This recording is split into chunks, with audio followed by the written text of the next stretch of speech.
2014 నుంచి 2019 వరకు మద్యం సిండికేట్ మొత్తం తెలుగుదేశం పార్టీ నాయకుల చేతుల్లోనే ఉంది.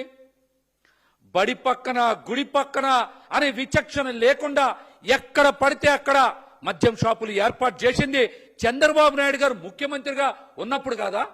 ఆయన 2014 నుంచి 19 వరకు 4380 మద్యం దుకాణాలకి అధికారంగా అనుమతిస్తే ఆ మద్యం షాపులతో పాటు పర్మిట్ రూములతో పేరుతో మరొక 4380 అనధికార బార్లను తెరిపించింది చంద్రబాబు నాయుడు గారు అధికారంలో ఉన్నప్పుడు కాదా? అదే సమయంలో 43,000 బెల్ట్ దుకాణాలని ఏర్పాటు చేసి మద్యాన్ని ఏరులై పారించింది చంద్రబాబు నాయుడు గారు అధికారంలో ఉన్నప్పుడు కాదా? ఇవన్నీ దేనికి చేశారు? ప్రజల ఆరోగ్యాన్ని మెరుగుపరచడానికా, లేకపోతే ప్రజల్ని బాగా తాగించి వాళ్ళ దగ్గర నుంచి డబ్బులు కొట్టేసి మీ సిండికేట్ ఆస్తులు పెంపొందించుకోవడానికి రాజకీయ అధికారాల్ని కైవశం చేసుకోవడానికి కాదా చంద్రబాబు నాయుడు గారు? వీటికి సమాధానం చెప్పండి. మీరు అధికారంలో ఉన్నప్పుడు మద్యం దుకాణాల్లో ఎంఆర్పి రేటు కన్నా సరే మీరు 10 రూపాయల నుంచి 25 రూపాయలకి అదనంగా అమ్మించారా లేదా? చెప్పండి. అధిక ధరకి విక్రయించిన డబ్బుని కింద నుంచి పైదాకా పంచుకున్నది, దోచుకున్నది మీ నేతలు, మీరు కాదా? ఈ దోపిడీ విధానాన్ని వ్యవస్థీకృతం చేసింది చంద్రబాబు నాయుడు గారు, మీరు కాదా? మీ హయాంలో విచ్చలవిడిగా బ్రాండ్లను మంజూరు చేసింది మీరే.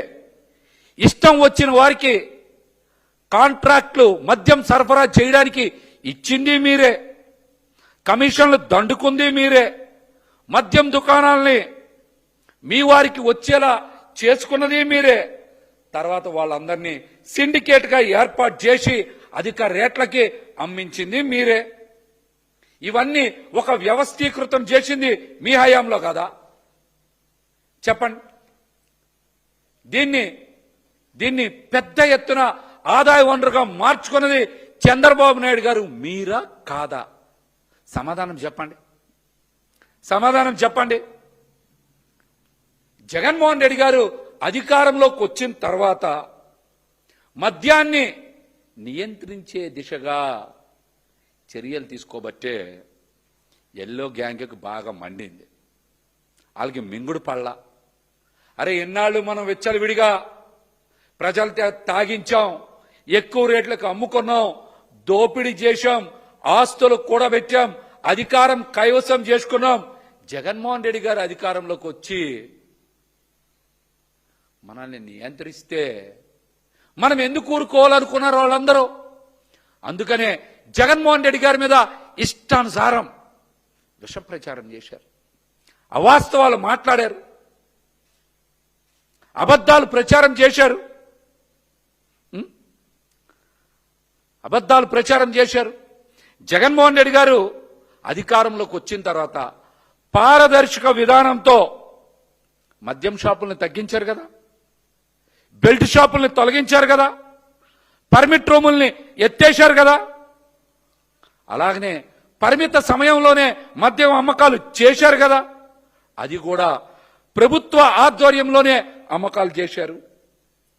ఈ చెల్లింపుల విధానం కూడా జగన్మోహన్ రెడ్డి గారే ప్రవేశపెట్టారు.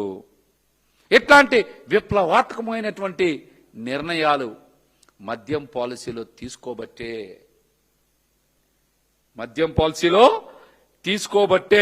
మద్యం వ్యవస్థని గుప్పెట్లో పెట్టుకున్న వారికి కంట్లో నలుసుగా మారిపోయారు జగన్మోహన్ రెడ్డి గారు.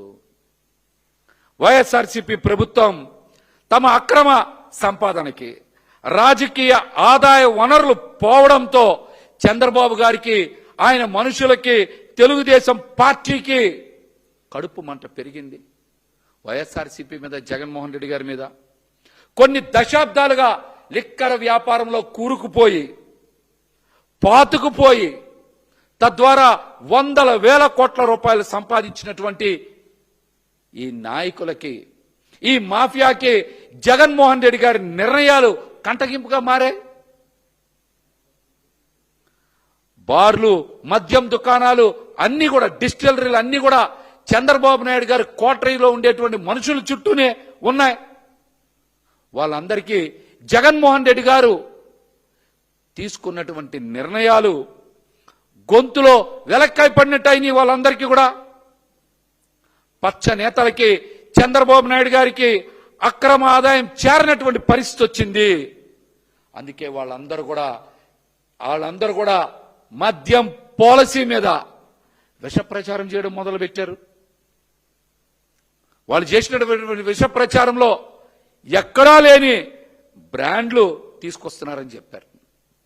అలాగే లిక్కర్లో విషం ఉందనేటువంటి మాట తప్పుడు రిపోర్టుల ద్వారా ప్రచారం చేశారు. అబద్ధపు నివేదికల్ని వాళ్లే సర్క్యులేట్ చేశారు. కానీ అసలు లిక్కర్లో వైసీపీ ప్రభుత్వ హయాంలో సరఫరా చేసినటువంటి మద్యంలో అన్ని కూడా నాణ్యతా ప్రమాణాలకి అనుగుణంగానే ఉన్నాయి. అవి ప్రమాదకరం కాదు, సహజ సిద్ధమైనటువంటి మొక్కల నుంచే తయారయ్యాయని చెన్నైలోని NGS ల్యాబ్ కూడా ధృవీకరించినా సరే ఆ ల్యాబ్ రిపోర్ట్లను కూడా వీళ్ళు తారుమారు చేసి వాళ్ళని ఇవ్వని రిపోర్ట్లని ఇచ్చారని పదే అవాస్తవాలు కూడా ప్రచారం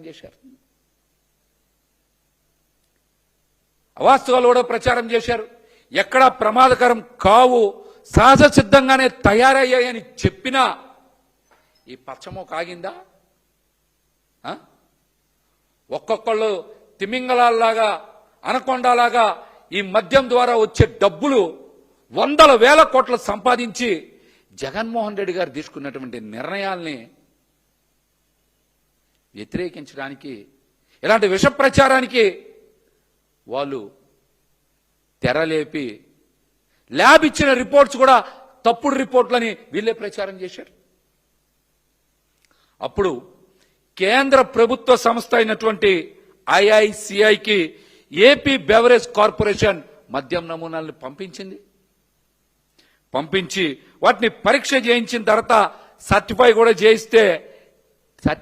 చేయించి అన్ని కూడా నాణ్యతా ప్రమాణాలకు లోబడి నాణ్యమైనటువంటి మద్యాన్నే అమ్మకాలు చేస్తున్నారని ఆ రోజు ఉన్నటువంటి విష ప్రచారాన్ని, చంద్రబాబు నాయుడు గారి కోటరీ చేసినటువంటి విష ప్రచారాన్ని ఆ రోజున వైఎస్ఆర్సీపీ ప్రభుత్వం తిప్పికొట్టింది. కొన్ని బ్రాండ్లు అంట కొత్త సృష్టించారంట వైసీపీ ప్రభుత్వ హయాంలో. చంద్రబాబు నాయుడు గారు 200 బ్రాండ్లకి అనుమతి ఇచ్చారన్న విషయం చాలా మంది ప్రజలకు తెలియదు. 200 బ్రాండ్లకి అనుమతి ఇచ్చింది చంద్రబాబు నాయుడు గారే. 200 బ్రాండ్లకి అనుమతి ఇచ్చారు. అందులో మీరు చూస్తే పవర్ స్టార్, లెజెండ్ అనే బ్రాండ్లు కూడా అనుమతి ఇచ్చింది చంద్రబాబు నాయుడు గారే. ఏంటి అండి? పవర్ స్టార్, లెజెండ్ లాంటి బ్రాండ్లకు కూడా అనుమతి ఇచ్చింది ఎవరు? చంద్రబాబు నాయుడు గారే. President medal, Hyderabad blue deluxe, governor reserve, Napoleon, British empire, super strong premium beer, ఇట్లాగా అనేక బ్రాండ్లకి అనుమతి ఇచ్చింది చంద్రబాబు నాయుడు గారే. కాదని చెప్పమనండి, ఆయన్ని కాదని చెప్పమనండి. అట్లాగనే బీరా 91 పేరుతో 3 రకాల బీర్ల బ్రాండ్లకు కూడా 2019 మే 14న చంద్రబాబు నాయుడు గారి ప్రభుత్వమే అనుమతి ఇచ్చింది. ఉత్తర్వులు కూడా జారీ చేశారు. ఏమంటే నాసిరకం బ్రాండ్లు అన్నారు, నాణ్యం లేని మద్యం అన్నారు, ఇష్టానుసారం మాట్లాడారు. ఈ బ్రాండ్ల మొత్తానికి అనుమతి ఇచ్చింది ఎవరో? చంద్రబాబు నాయుడు గారే. కాదని చెప్పమనండి, కాదని చెప్పమనండి. ఈరోజు రాష్ట్రంలో ఉన్న 20 డిస్టిలరీల్లో 14 డిస్టిలరీకి అనుమతి ఇచ్చింది చంద్రబాబు నాయుడు గారే. మిగిలిన 6 డిస్టిలరీలకి గత ప్రభుత్వాలు అనుమతిస్తే 14 డిస్టిలరీలకి చంద్రబాబు నాయుడు గారు అధికారంలో ఉండగానే అనుమతులు ఇచ్చారు. మద్యం తయారు చేసుకోండి, బాగా అమ్మండి, అమ్మి ఆ డబ్బులు నాకు కమిషన్ ఇవ్వండి అని అనుమతులు ఇచ్చింది ఎవరో? చంద్రబాబు నాయుడు గారే. ఒక్క డిస్టిలరీకి కూడా అనుమతి ఇవ్వని వైసీపీ ప్రభుత్వంలో అక్రమాలు జరిగాయనడం రాజకీయ దురుద్దేశమే, రాజకీయ దురుద్దేశమే. ఒక్క డిస్టిలరీకైనా సరే వైఎస్ఆర్సీపీ ప్రభుత్వంలో అనుమతి ఇచ్చారా? అనుమతి ఇవ్వకుండా మీరు ఇష్టానుసారం ప్రచారం చేశారు కదా.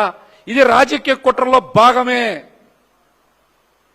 రాజకీయ కుట్రలో భాగమే. కొన్ని చెప్తా ఉన్నా, మొత్తం 14 20 చెప్పడం కన్నా 2017లో బీవీఎస్ డిస్టిలరీస్ కి అనుమతి ఇచ్చింది చంద్రబాబు నాయుడు గారే కదా.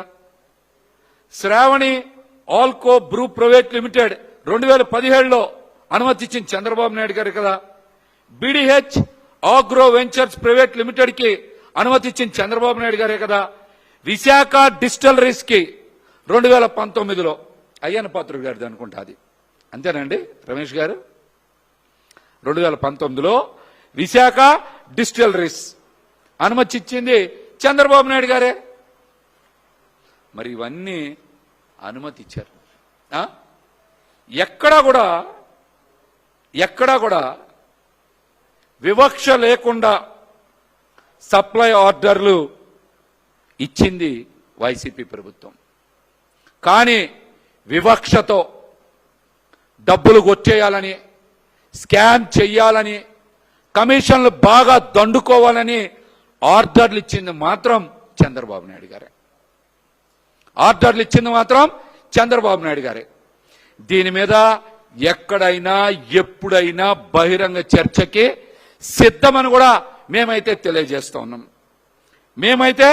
తెలియజేస్తున్నాం.